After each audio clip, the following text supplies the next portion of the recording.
Bonjour Monsieur Leyer. Bonjour. Bienvenue chez Minco, la fenêtre hybride. Oui. Je rappelle que vous êtes apiculteur amateur. Et je mets beaucoup de guillemets autour de amateur parce que vous êtes surtout très expérimenté. Vous faites ça depuis combien d'années pour nous situer? J'ai commencé très jeune avec mon père. Donc après, j'ai commencé en 2010 ici Sur la région. D'accord. 2013. 2013. Madame Leyer dit 2013. 2016 pour 2010. 2012. 2012 exactement. 2012. On va dire, on va couper la part en deux, 2012.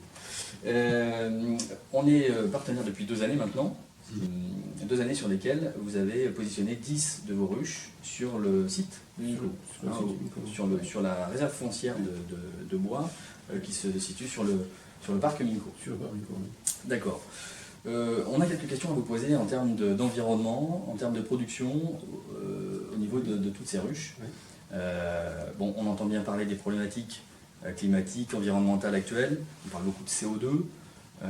Minco, vous savez, porte ses valeurs environnementales depuis toujours, mais beaucoup plus aujourd'hui encore.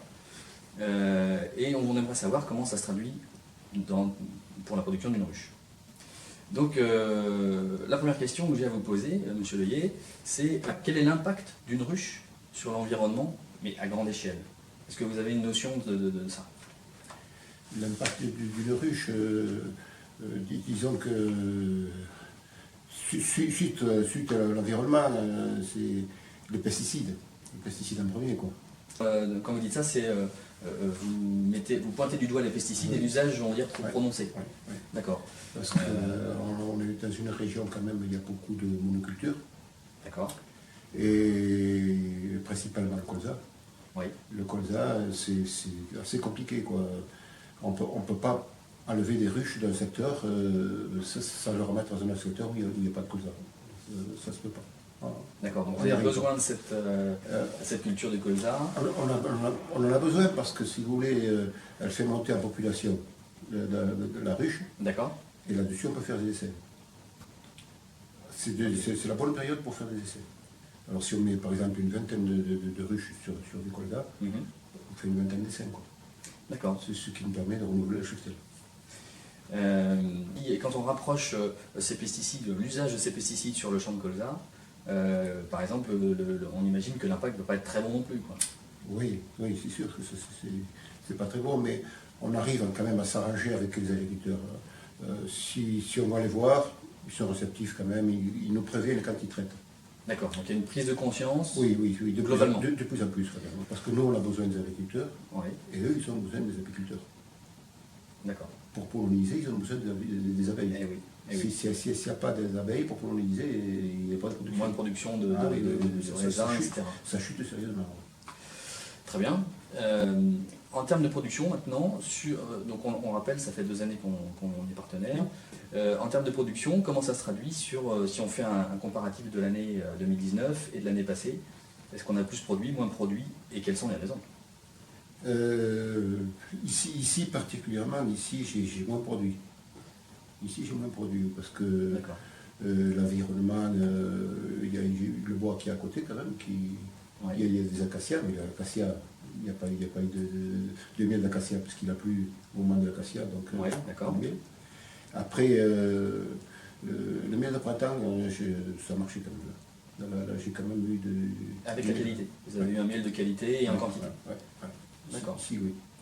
Mais après, le reste, ça s'est beaucoup tassé suite à la chaleur qu'il y a eu, quoi. D'accord, oui, donc on le rappelle, en termes de climat, et notamment de température, quand il fait trop froid, les abeilles se mettent en sommeil, et quand il fait trop chaud, la production baisse ou chute. Chute parce que le nectar ne monte pas dans les fleurs. Parce que si on se rapproche un peu des chiffres en termes de production pour Minco, sur les 10 ruches que vous avez chez Minco, quelle est la production par exemple cette année? Cette année, en toute fleur. En toute fleur, on a dû faire 5 kilos. Est-ce que c'est peu? Est-ce que c'est beaucoup? C'est peu. C'est peu. En toute fleur, il faut compter 20 kilos la ruche en toute fleur. D'accord, donc on est quasiment à 2 fois moins de production que la théorie aimerait le dire. Comment on se projette sur les années qui viennent en termes de production? Est-ce que déjà on va réussir à contrecarrer cette Les négativité, chutes. les chutes, et comment vous vous projetez dans les 2-3 ans qui viennent en termes de production? On n'est pas tributaire, on est tributaire du temps, déjà pour commencer. Donc on ne peut pas le prédire. Non. Mais si tous les facteurs climatiques sont au vert, Oui. qu'est-ce qui peut, comment vous vous projetez sur l'année prochaine par exemple? Sur l'année prochaine, avec 50 ruches, au moins 2 tonnes. Quoi. D'accord, donc c'est un bel objectif. Oui. Ok, très bien. C'est sur 2 tonnes sur 50 ruches, c'est la moyenne. Ouais, d'accord. Vous m'avez parlé d'un autre problème aussi, c'est le frelon asiatique. Oui. Le frelon asiatique était un gros problème. Un gros problème parce que c'est sournois, il arrive devant la ruche, il se met en station devant la ruche, Ouais, il prend une abeille au vol, en plein vol, d'accord. il va se percher sur l'arbre, il coupe la tête, il coupe l'abdomen, garde que le thorax, et le thorax il amène ça à la ruche, Ouais. à leur nid, Mhm. et c'est des protéines pour les larves. D'accord. Et ça peut, si on commence à voir 5-6 frelons devant la ruche, il faut enlever les ruches. Vous les protégez en quelque sorte. Parce qu'au début, j'ai commencé à mettre des muselières devant. Pour essayer, mais ça n'a pas marché. Ça n'a pas marché. Non, ça ne suffit pas. Le mieux, on enlève les ruches, on les met ailleurs. Le frelon asiatique n'a pas de prédateur. Pour le moment. Hormis nous. Hormis l'homme. nous. Hormis nous. Donc il Parce faut que se pencher sur ces deux problématiques. Oui, mais ce qu'il faut surtout savoir, c'est le piégeage. Le piégeage du frelon. Le piégeage du frelon se fait au printemps. D'accord. Pour piéger les fondatrices, c'est-à-dire les reines. D'accord. Celles qui vont faire des frelons en masse. Qui vont faire des nids.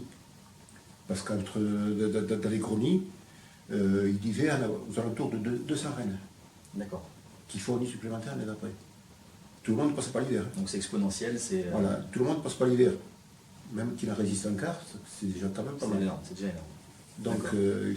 il faut piéger au printemps pour piéger les fondatrices et en automne avant qu'elles hivernent.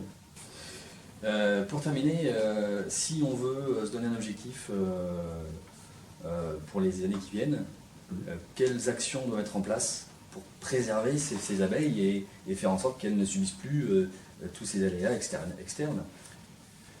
Tout d'abord, replanter des. Il y a eu l'environnement qui est passé par là, on a supprimé toutes les haies, c'était la nourriture pour les abeilles. D'accord. Alors des haies particulières il y a une espèce de... Un peu de tout, mais principalement l'acacia, le prunelier, le démarrage au printemps, c'est tout par de là. D'accord. Et vous me parliez de lavande tout à l'heure. C'est des petites choses simples à faire chez soi. Alors on dit lavande, mais il y a beaucoup d'autres variétés de fleurs aussi. Ah oui, mais la lavande, c'est très bon pour les abeilles, parce qu'elles vont beaucoup dessus. D'accord. Mais après, à côté de ça, il y a plein de fleurs qui vont dessus. Les prairies fleuries, par exemple, c'est l'idéal. D'accord, bon, très bien. Si les agriculteurs pouvaient mettre une prairie fleurie de temps en temps, ce serait super. Mais c'est vrai que ça coûte cher. Bon, en tout cas, le problème est posé. Je pense qu'on sait tous maintenant ce qu'on doit faire. Je vous propose d'y réfléchir. Et puis on se reverra dans une prochaine vidéo, peut-être pour mettre des actions en place. Et vous nous direz exactement l'année prochaine, peut-être quelle production vous avez fait. En tout cas, merci pour ces informations précieuses. Et puis à très bientôt. Merci.